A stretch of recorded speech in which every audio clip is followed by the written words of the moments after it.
First day in pad always creates a little bit of excitement, a little bit of energy.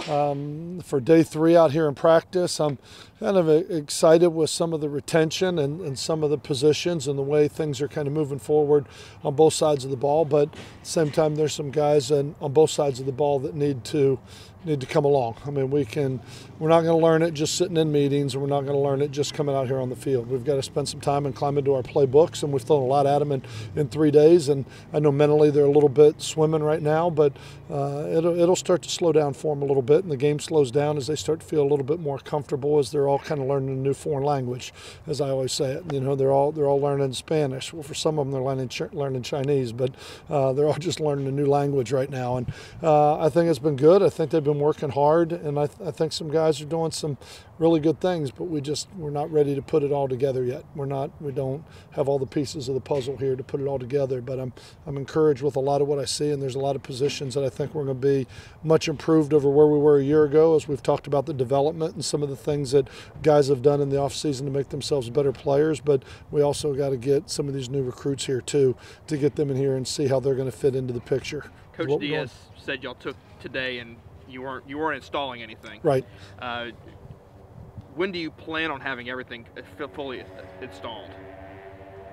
Probably by about the Oklahoma game. I mean, really, we've talked about taking this spring, and we put things in the first 2 days and then didn't install anything today. First day in pads. Now they got 2 days swimming around in their head. They'll start to feel a little bit more comfortable with what we have into this point.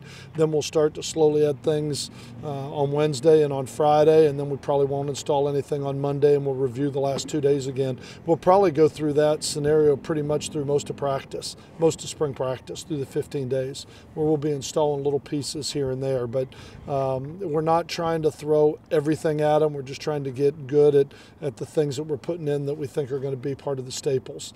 I like the energy the defense is playing with right now. They're playing with some confidence. A lot of guys moving around and doing a lot of different things, and they're giving a lot of different looks, which is good. I mean, but it also creates a little confusion, and we say it all the time, the defense is always farther ahead of the offense early in camp, but there's been some great individual plays that get you excited about kind of where we're going as an offense right now. Everybody does say that at this point, that the defense is ahead of the offense, but is it kind of surprising that it's a brand new defense, but it's not a completely brand new offense? Well, no, it's not. There's 4 new starting offensive linemen, and there's new terminology. So in a lot of respects it is, because that's where it's not so much, I mean, where I'm talking about, I'm looking at some of the plays Paul Turner has made for us on the perimeter in the first 3 days.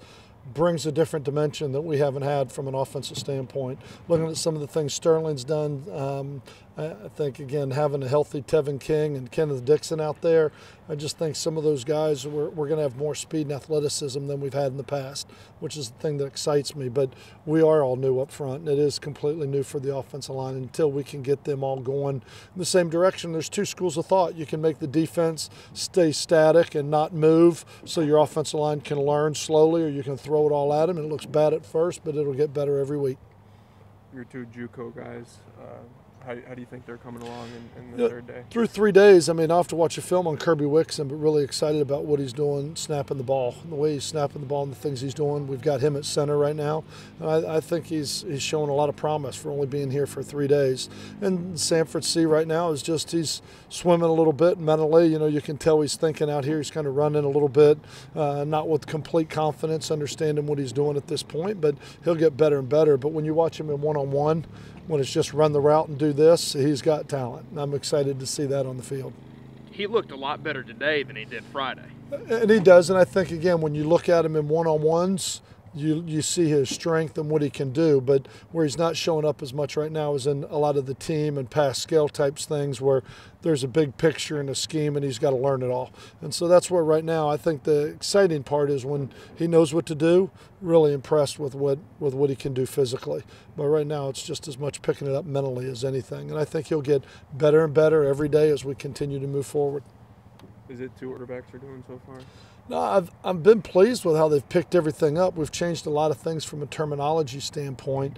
I've been pleased with how they've picked things up, and I think right now it's they've thrown the ball really well in skill. I know Ryan the other day was like 23 or 26 or 23 or 28. I mean, he's throwing the ball accurate and he's doing some good things, but it's not going to be past scale because that's not how we play the game. It's going to be when there's 5 linemen in front of them, we got to put the whole thing together and protect them, and that's part of the reason that we've changed a lot of what we're doing offensively.